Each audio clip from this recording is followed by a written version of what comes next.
I've moved out, so your house is gone. It must be tough without a place to call home, but hang in there, my mother-in-law chirped over the phone. I replied with a nonchalant, Enjoy your life in your new home, she continued.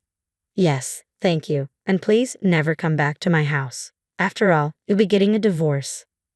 With that, she hung up. I paused for a moment at the airport, feeling not anger but joy. Yes, I whispered, clenching my fist in a small gesture of triumph.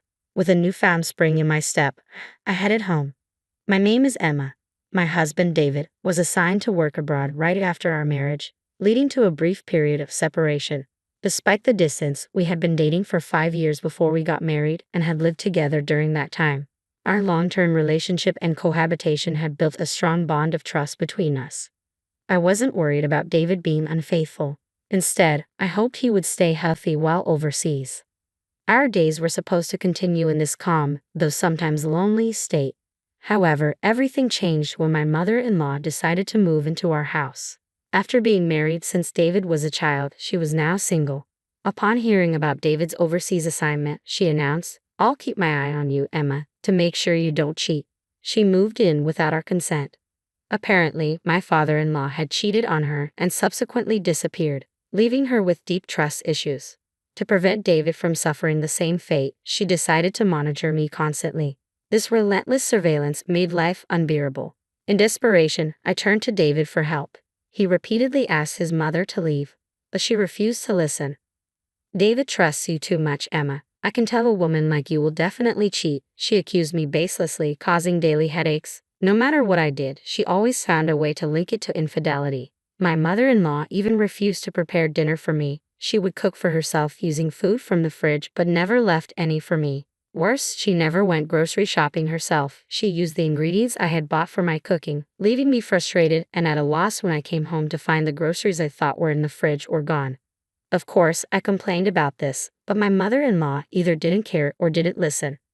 "I suppose you ate dinner out with your boyfriend since you're cheating," she would say, irritating me beyond belief. Even when I came home late from work and started cooking, she would cause a commotion, accusing, "You must be cheating if you come home at this hour, leaving your mother-in-law alone."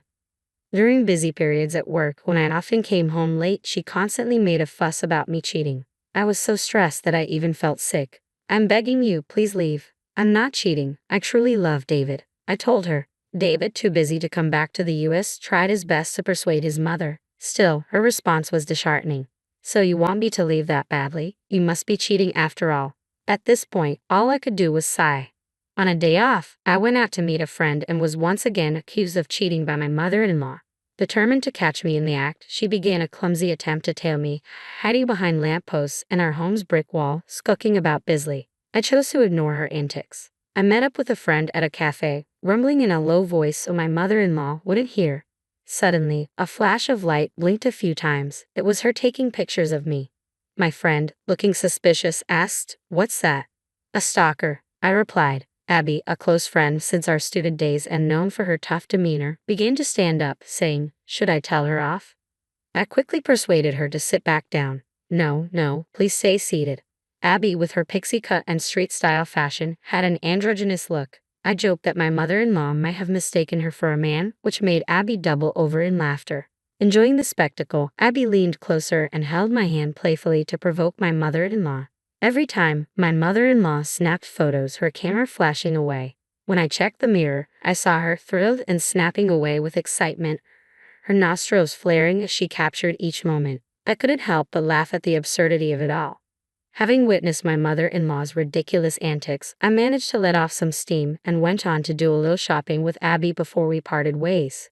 As expected, my mother-in-law followed me home, once again hiding behind lampposts and brick walls. I occasionally dashed around playfully like in a game of red light, green light, while she scampered off to hide. It was amusing and I played along with her ridiculous game. I thought how foolish she must be to think I didn't notice her tailing me. Once I arrived home and started to take off my shoes, my mother-in-law quickly rushed in. If she was following me, she could have at least delayed her return home.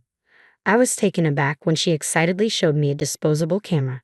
"Emma, I finally got proof of your infidelity. I'm going to send all these to David, so be prepared." "Oh really? Good luck with that," I responded with a hint of indifference. My nonchalant reaction didn't sit well with her. She buzzed around me like a nagging child. Are you okay with this?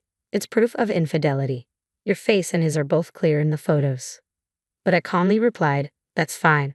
Although it was unfortunate that Abby's androgynous look led to confusion, David had met her several times before we got married. Even if my mother-in-law sent a photo of Abby and me, David would likely recognize her as just a friend. As I endured my mother-in-law's ridiculous schemes, I suddenly had to go on a business trip overseas. It was unfortunate that I wouldn't be able to see David because it was in a different country, but it couldn't be helped. I informed my mother-in-law, who I lived with, about the trip, but I didn't seek her input. In her mind, it seemed to translate into a romantic getaway. As I was preparing for my business trip, my mother-in-law smirked and said, it'll be a big problem if you come back pregnant from your romantic getaway. David hasn't seen you in a while, so it won't be easy to pretend the baby is his. Her distasteful imagination made it pointless to argue back. I replied nonchalantly, yes indeed, but it's a business trip, not a romantic getaway, and left for my trip. The business trip was incredibly busy and hectic, and the days flew by in a whirlwind. When I finally returned to the US, I was exhausted. My boss, who had also joined the trip, looked worn out as well and headed home. I had planned to buy some duty-free sweets before going home, so I took a break on a bench. At that moment, my phone rang. It was Abby calling with surprising news. Emma, welcome back. There's something I need to tell you. Your mother-in-law came to the company on family business. The company run by Abby's family wasn't the kind of place ordinary people would visit. When I heard that my mother-in-law had been there, I felt my blood boiling. Abby filled me in on how she had dealt with my mother-in-law and asked if she had overstepped. I replied, no, I think it was just right. After sharing a laugh with Abby and ending the call, I was about to leave when my phone rang again. It was my mother-in-law. Emma, you should be back from your trip now. Did you enjoy your affair trip? It wasn't an affair trip, and I didn't particularly enjoy it because I went there for work. Well, I've already sent David the evidence photos.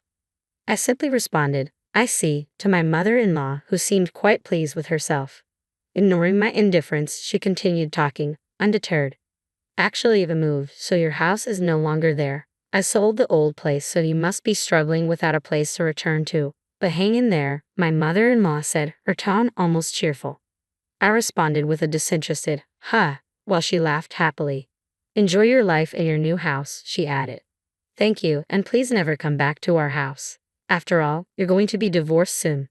After she hung up, I stood at the airport for a moment. What filled my heart wasn't anger but joy. I did it. I made a small fist pump and began my journey home with a spring in my step. Of course, I was heading to the house my mother-in-law claimed she had sold.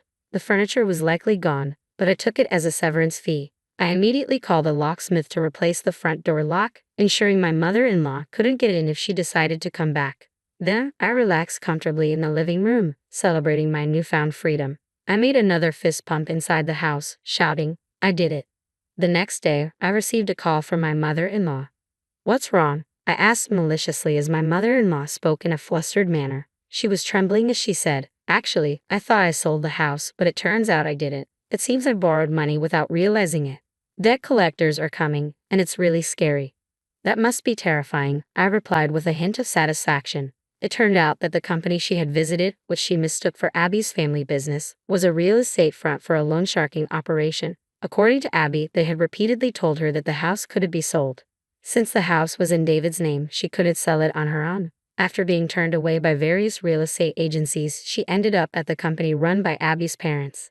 Desperate to sell the house, she signed a promissory note for a large sum of debt, believing it was part of the sale process. She hadn't read the fine print and ended up agreeing to repay $1,000 every day.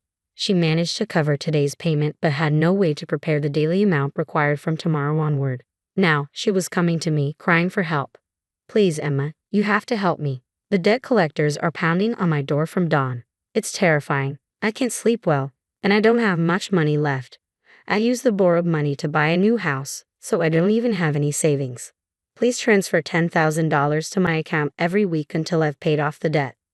Do you think there will ever be a day when you can pay off the debt to the company? I don't think so. Even if you combine David's income with mine, it's impossible to transfer $10,000 every week. I'm sorry, but your only choice is to work hard and earn it yourself. What? As if there's a day job out there where I can earn $1,000 every day.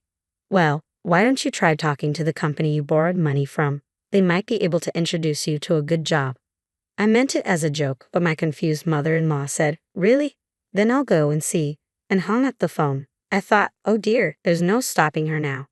Later, Abby informed me that my mother-in-law had shown up at the company and said, "I have no choice but to work because I have no money. Is there a simple and easy job where I can earn more than $1,000 a day?"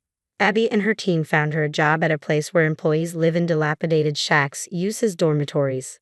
The work is grueling, with people working tirelessly day and night. Even elderly workers are subjected to relentless labor. The dormitory is surrounded by barbed wire, resembling a prison, and employees are blindfolded and transported in a van, so they're forced to work without knowing their exact location. My mother-in-law is working herself to the bone, and she'll be free only once she pays off the debt. If that ever happens. Abby, who recounted this with a smile, is a dear friend of mine, but I must admit I'm feeling a bit uneasy about the situation. Several weeks after my mother-in-law vanished, David's overseas assignment concluded, and he returned home.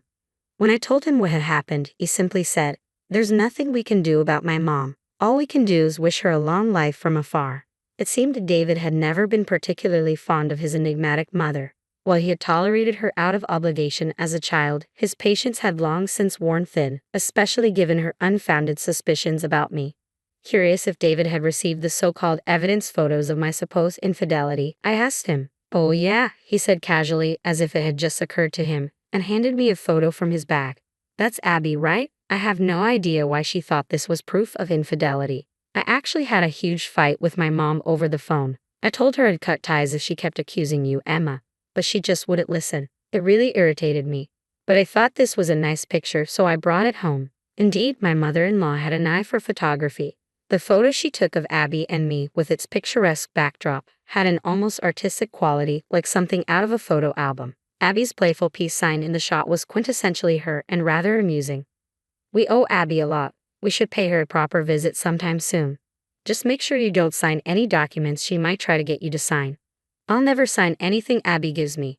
Chuckling together, David and I finally settled into our life as newlyweds. We had no idea what became of my mother-in-law, but she was probably still enduring hard labor somewhere in the States. While we could have asked Abby to find out for us, neither David nor I had any interest in tracking her down. We continued to enjoy our happy life together, and I gave birth to our first child. Our days were filled with bliss and contentment.